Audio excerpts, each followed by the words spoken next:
Alors, aujourd'hui, je vais parler du film La Main, qui... Ce film quand même, ce film quand même, voilà, sacré morceau. Pas dans le sens qu'il soit long, mais il envoie du paquet. Il envoie du paquet, vraiment, c'est un film sacrément... Voilà, c'est vraiment un stock. C'est un film qui est stock, donc un film, voilà. Donc, La Main, La Main, c'est un film d'horreur de 2023. Donc c'est un film d'horreur de 2023 qui est récemment sorti. Et La Main raconte donc l'histoire d'un jeu qui est, euh, qui est en train de faire fureur sur Internet. D'abord, tout d'abord, c'était un groupe de jeunes qui découvrent une main très étrange qui apparemment est un jeu mais qui serait capable de communiquer avec le monde des esprits et avec le monde des démons.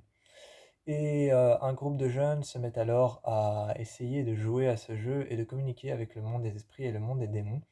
Sauf que petit à petit, ce jeu devient une addiction.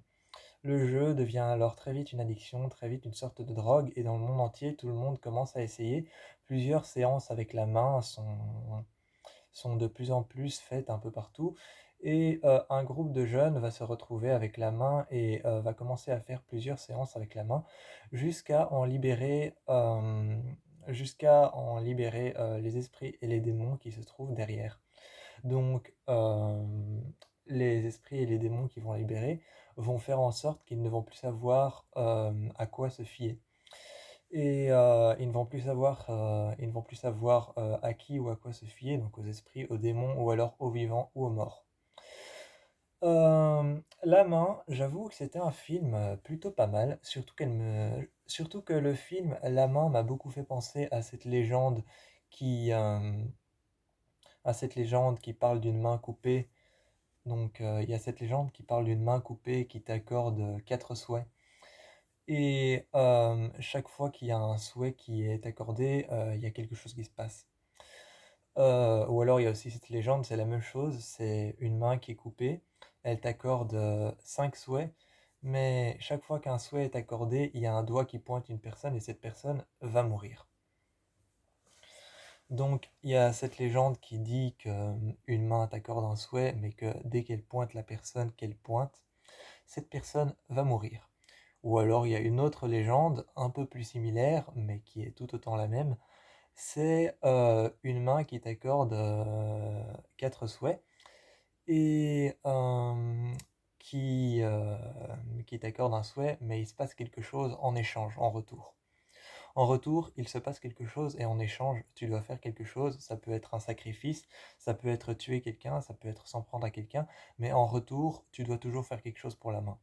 Et la main doit toujours avoir ou être sustentée d'un sacrifice. Euh, donc la main, j'avoue que j'ai beaucoup aimé la main, vraiment, comment expliquer ce film sans être trop explicite. Comment expliquer ce film sans être trop explicite? Euh, je trouve que le film est vraiment dirigé vers le membre, la main. Enfin, c'est un peu le principe du film, c'est vraiment dirigé vers le membre de la main en fait. Et il y a vraiment déjà au début, rien qu'au début, il y a ce plan direct sur Mia. Donc Mia, c'est le personnage principal. Mia, c'est le personnage principal, c'est la jeune fille qui vit sous le toit de son père, mais qui est en de très mauvais termes avec son père. Et récemment, elle a perdu sa mère, et donc elle essaye en vain de communiquer avec les esprits pour pouvoir savoir ce qui s'est passé réellement avec sa mère, qui est récemment morte. Et donc, Mia, dès le début, Mia ouvre le film d'une manière qui fait tout de suite appel à une main. Donc Mia ouvre le film tout de suite d'une manière qui fait appel à une main. On a un gros plan sur elle qui est en train de réfléchir et d'attendre sur une chaise. Et le plan descend le long de son visage et atterrit entre ses mains. Et elle chipote à ses ongles comme ça. Et on voit qu'elle a chipoté longtemps parce que son vernis est parti. Son vernis qui était d'une couleur marron comme ça, un peu brune, est parti. Et on voit qu'elle chipotait en mettant son pouce contre son ongle et son ongle contre son ongle. Donc elle a gratté longtemps et on voit que c'est parti. Et donc ça fait tout de suite appel au mouvement de la main, à ce que fait une main en fait. Il y a aussi ce passage où l'un des personnages vient dormir chez Mia parce que Mia pense qu'ils ont ouvert une porte à un monde différent. Donc elle pense qu'ils ont laissé une porte ouverte à un monde différent, donc le monde des démons, le monde des esprits, et que les esprits commencent à passer par la porte et à arriver dans le monde des vivants. Et à un moment, l'un de ses copains, Daniel, voilà, vient dormir chez Mia pour passer une nuit, pour la protéger, pour l'aider. Et elle a une sorte de vision avec une femme qui lui prend le pied et qui commence à sucer son pied, ses orteils. C'est dégoûtant. C'est dégoûtant, c'est horrible. Même moi, j'arrive même plus à me refaire les images et pourtant j'ai une image. Même moi, j'arrive même plus à me refaire les images et pourtant j'ai une mémoire photographique. J'ai une mémoire photographique, j'ai une mémoire imagée. J'ai une mémoire imagée, photographique, donc je sais très bien retenir tout ce qui est photographié, tout ce qui est image, parce que j'ai une mémoire photographique. Et là même, j'arrive même plus parce que ce film est vraiment très trash. Et donc ce soir-là, elle voit cette femme qui est en train de prendre le pied de son copain et comme d'essayer d'avaler son pied, d'essayer d'avaler sa jambe, mais par le pied, comme si elle était en train de manger petit à petit sa jambe. Et, et elle est en train de dire réveille-toi, mais réveille-toi, réveille-toi. Et elle hurle, elle fait mais réveille-toi, il y a quelqu'un qui te mange le pied. Et quand le gars se réveille, on commence à voir Mia avec les yeux totalement retournés à 360 degrés vers l'arrière, donc les yeux blancs, qui est en train de lui manger le pied et d'essayer de foutre tout son pied dans sa bouche. C'est c'est dégueulasse. C'est dégueulasse.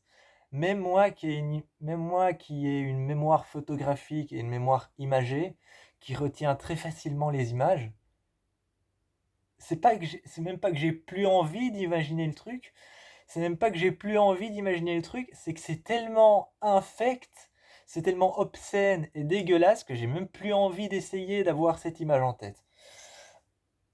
Donc voilà. Et à un moment, donc ce garçon, Daniel, vient dormir chez sa copine Mia, le lendemain, ils se réveillent et ils prennent conscience qu'en fait, c'était totalement lié aux esprits. Donc c'était les esprits et les démons qui faisaient ça. Ils prennent conscience à deux que c'était les esprits et les démons qui faisaient ça, qui leur faisaient subir ça, et ils prennent conscience de ça à deux. Et soudainement, dans toute la pièce, il y a la lumière qui change. Il y a en fait la caméra qui filme sur le côté et qui va faire une sorte de rotation à 360 degrés autour de d'eux. Et la caméra va passer sur le côté, va arriver derrière eux, se placer vers la fenêtre, repasser vers l'avant, revenir juste devant eux, faire une sorte de rotation tout autour, et il y a la lumière qui va commencer à changer et devenir de plus en plus claire et de plus en plus blanche, comme si on passait du jour à la nuit. Et autour de ça, ils sont tous les deux en train de s'enlacer, de se faire une accolade. Et là, tu vois que la caméra est en train de suivre les mouvements de la main de la jeune femme qui passe sur les bras du garçon. Et il y a la caméra qui suit les mouvements de la main de la fille qui est en train de passer sur le bras du garçon et qui est en train de passer sur son corps et qui est en train de passer sur ses côtes. Et même chose de l'autre côté, tu vois la main du garçon qui passe sur le bras de la fille et qui passe sur la poitrine de la fille et sur ses côtes, et t'as la caméra qui suit les mouvements de la main de la fille et qui suit les mouvements de la main du garçon. Et encore une fois, ça fait appel à la main. Et t'as vraiment quelque chose de viscéral. T'as vraiment des plans viscérales et organiques qui tournent autour en fait de la main. Et t'as tous ces plans viscérales et organiques alors que la main dans ce film, c'est une main en céramique. D'après le film, c'est une main en céramique dans laquelle on aurait embaumé la main d'un magicien qui faisait des incarnations de la magie noire et qui savait envoûter le monde des esprits et appeler les esprits et les démons. On aurait embaumé sa main et on aurait passé une main en plâtre autour de sa main qui serait encore à l'intérieur et qui aurait été embaumée. Donc ça, c'est l'explication de pourquoi cette main est si puissante et c'est faire appel au monde des esprits. Ça, c'est l'explication du film. Mais rien qu'avec les personnages qui sont pourtant des personnages très neutres, c'est des personnages pourtant très neutres et très jeunes en fait. C'est un film qui tourne entièrement autour des réseaux sociaux et de cette chose, hein, donc de cette main qui s'est appelée les esprits. C'est vraiment, ça tourne autour de cet événement. Je sais pas si on peut appeler ça un événement, mais ça tourne vraiment autour de cette main qui appelle les esprits et les démons, qui tourne sur les réseaux sociaux comme une vidéo à regarder en fait. Et ça tourne sur les réseaux sociaux, ça devient viral, et il y a vraiment rien d'organique ou de viscéral dans le jeu des acteurs, parce que les acteurs sont uniquement focus et focalisés sur cette vidéo qui devient virale et ce rituel de la main pour appeler les démons et le monde des esprits. Les acteurs jouent très bien en soi, hein. En somme, je dis pas le contraire. En somme, je dis pas le contraire, surtout celle qui joue Mia, l'actrice principale, surtout celle qui joue Mia, elle joue super bien. Mais tous les autres acteurs aussi, d'ailleurs, je trouve que le casting était super bien fait. Pour ce film, je trouve que le casting était très étrange, je trouve que le casting était très étrange, avec un côté étranger, comme ça, avec un côté très sympa, mais pour autant aussi très renouvelé, comme s'il y avait eu une mise à jour. Comme si dans les castings, parce que les castings, généralement, généralement dans un casting, on essaye de raccorder au mieux la forme des visages ou alors la couleur de peau. On essaye de raccorder au mieux la couleur des visages, la couleur des visages, la, la forme des visages, la couleur de peau ou alors la taille. Enfin bon, ça, on essaye de faire au mieux pour que ça puisse ressembler à une famille, à une petite famille ou alors à une communauté. Et là, dans le film La Main, t'as vraiment l'impression qu'ils se sont dit qu'à cela ne tienne, c'est des jeunes, on va pas chercher à raccorder la couleur des visages ou à raccorder encore les visages en soi, comment ils sont. On va pas chercher à raccorder la forme des visages ou la couleur des visages, la couleur de peau. On s'est dit qu'à cela ne tienne, c'est des jeunes, on va en prendre de toutes sortes, des noirs, des blancs, des blacks, des typés, des métis. Il y a toutes sortes de jeunes qui viennent de part et d'autre du monde entier. Et en fait, il y a pas vraiment de casting comme on fait pour les films en général. Parce que les films en général, il y a un casting qui tient par rapport à la couleur de peau, par rapport aux origines, par rapport aux formes du visage. Mais ça, c'est dans les films où il y a vraiment une famille qui se suit. Là, ils se sont vraiment dit qu'à cela ne tienne, c'est des jeunes, on va littéralement s'en foutre des origines et vraiment carrément s'en foutre des physiques. On va prendre divers physiques, petits, grands, jeunes, petits, typés, black, blanc. On va prendre tout ce qu'on peut et on va faire une sorte de regroupement de jeunes qui tournent autour de cette vidéo et de cette main qui devient virale à cause de son pouvoir et de sa puissance. Et je trouve que cette idée de se dire on va pas faire un casting comme les autres fonctionne plutôt pas mal. Et quand on y pense, déjà, je trouve que les make-up sont... Je sais pas qui a fait les make-up dans ce film. Je sais vraiment pas qui a fait les make-up dans ce film, mais c'est super bien fait. C'est juste super bien fait. Qui a fait... J'ai pas été voir la direction... J'ai pas été voir la direction artistique. J'ai pas été voir la direction artistique du film La Main, mais avec généralement dans les films d'exorcisme, je me base sur les films d'exorcisme ou d'exorcistes, parce qu'il y a une différence, hein. Un exorciste, c'est celui qui pratique l'exorcisme. L'exorcisme, c'est le rituel. Mais généralement dans les films d'exorcisme, les films de rituel, les films d'exorcistes, généralement les pupilles sont dilatées à 11%, ce qui est déjà très fort et impossible. C'est déjà presque impossible que des pupilles soient dilatées à 11%. Et là, dans le film La Main, quand ils sont en contact avec la main et qu'il se passe quelque chose, les pupilles, tu as l'impression qu'elles sont entièrement dilatées et que la couleur des yeux a disparu en fait. Et tu as l'impression que les pupilles des yeux, tu as l'impression en fait que l'œil ne possède que la pupille. Et c'est ça qui est hyper perturbant, c'est c'est que tu as l'impression que c'est simplement les yeux qui sont plus humains, mais c'est toute la personne qui n'est plus humaine. Dans le make-up du truc, t'as l'impression que c'est les yeux qui sont plus humains. C'est pas les yeux qui sont plus humains, enfin si c'est ça. C'est les yeux qui sont plus humains, mais ça donne cette impression que la personne elle-même n'est plus humaine si ses yeux ne sont pas humains. T'as l'impression qu'ils sont différents, qu'ils sont... Je sais pas, mais c'est bizarre, c'est difficile à expliquer. Leurs yeux deviennent comme globuleux, comme ça. Leurs yeux deviennent comme globuleux, c'est presque dérangeant en fait. C'est presque dérangeant, c'est presque perturbant, leurs yeux deviennent comme globuleux, comme des yeux d'un chihuahua en fait, comme les yeux d'un chihuahua. Leurs yeux deviennent globuleux, noirs et vraiment dilatés à 11%. Et ces yeux qui sont globuleux comme ça, qui sont très viscérales, très charnels, très viscérales, ces yeux noirs, c'est très dérangeant parce que toi, en tant que spectateur, tu t'attends à ce qu'il y ait du sang, tu t'attends à ce qu'il y ait des cicatrices, des impacts, tu t'attends à ce qu'il y ait des plaies ouvertes sur leur visage. Et non, en fait, ils ont juste des yeux qui sont bizarres. Et ça te perturbe parce que tu sais plus savoir s'ils sont humains ou non. Et c'est super bien joué, je trouve, par rapport à la direction artistique.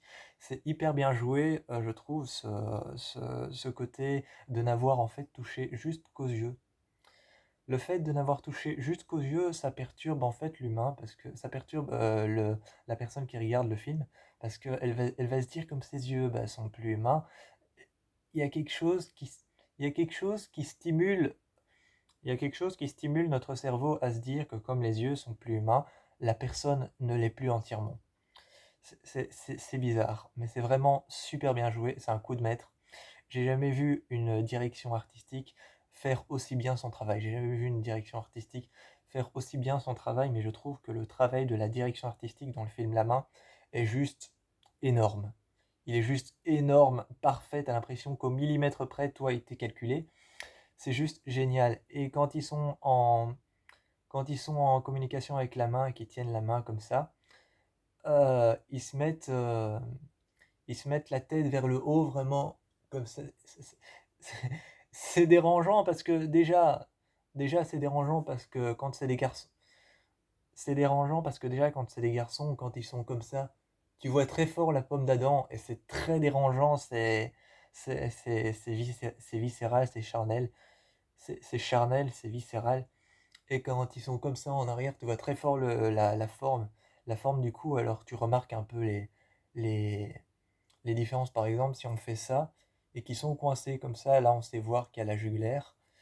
S'ils sont comme ça, là on peut voir vraiment l'œsophage et la pomme d'Adam. Et c'est tout de suite très, très prenant, très, très poignant. C'est tout de suite très poignant parce qu'en fait, quand ils sont coincés comme ça, on voit la jugulaire. Quand ils sont coincés comme ça, on voit l'œsophage et la pomme d'Adam. C'est, c'est très, c'est très charnel, c'est très viscéral. Il n'y a pas d'autre mot en fait. Il n'y a pas d'autre mot, ce film est charnel et viscéral. C'est les deux mots C'est les deux mots que je mettrais, que je placerais en avant pour décrire le film La Main. C'est les deux mots que je placerai en avant pour décrire le film La Main, c'est charnel et viscéral. Euh, Sinon, il y a quelque chose que j'ai bien aimé, enfin, par contre, j'ai pas compris pourquoi. J'ai pas compris pourquoi, mais quelque chose que j'ai bien aimé dans le film La Main, c'est que la bande son, c'est que des trucs très aquatiques en fait. La bande son, c'est que des trucs très aquatiques, comme si quelqu'un était en train de se gargariser avec de l'eau, comme si on était à côté d'une fontaine et qu'il y avait de l'eau qui coulait, comme si on était dans un endroit sec, mais qu'il y avait un genre de puits qui ramasse l'eau, comme s'il y avait des bulles d'air qui revenaient toutes des choses comme ça, comme s'il y avait, par moment, tu as l'impression d'être dans un endroit sec et vide, et qu'il y a de l'eau qui coule sur les parois des murs. De temps en temps, tu as l'impression qu'on est sous l'eau et qu'on est immergé, et qu'il y a des bulles d'air qui remontent à la surface. Donc de temps en temps, tu as l'impression qu'on est immergé dans l'eau, qu'on est vraiment sous l'eau, et qu'il y a des bulles d'air qui remontent à la surface. Et ce bruit revient tout le temps comme une bande son. Et c'est très dérangeant, c'est un acoustique particulier en fait. C'est un acoustique très particulier et ça donne cette sensation de peur et surtout d'oppressement. Parce que sous l'eau, on se sent tout de suite très vite oppressé. Sous l'eau, on se sent très vite, tout de suite très oppressé, alors ça donne cette acoustique particulière de jouer avec le vide et avec l'eau. C'est donc avec un climat aquatique en fait. Jouer avec un climat aquatique et avec un climat sec et vide donne tout de suite cette impression très vivante en fait au film. Et donc le film devient tout de suite beaucoup plus vivant. Les esprits sont vraiment super bien foutus. Les démons, les esprits sont vraiment super bien foutus. Elles ont toute une histoire, elles ont toutes été torturées par quelque chose. Tous les esprits ont été torturés par quelque chose, tous les esprits ont un lien avec un personnage, tous les esprits sont différents et tous les esprits ont quelque chose à raconter sur Terre quand elles viennent sur Terre, elles ont toutes quelque chose à hanter, toutes quelque chose à raconter et chaque fois c'est différent. Donc vraiment, je conseille le film La Main, il est vraiment génial, il dure 1h35, donc c'est plutôt une durée acceptable. C'est une durée plutôt acceptable, c'est ni trop court ni trop long, donc je conseille vraiment le film La Main. C'est vraiment un film super terrifiant. Moi je vous fais plein de bisous et je vous conseille La Main.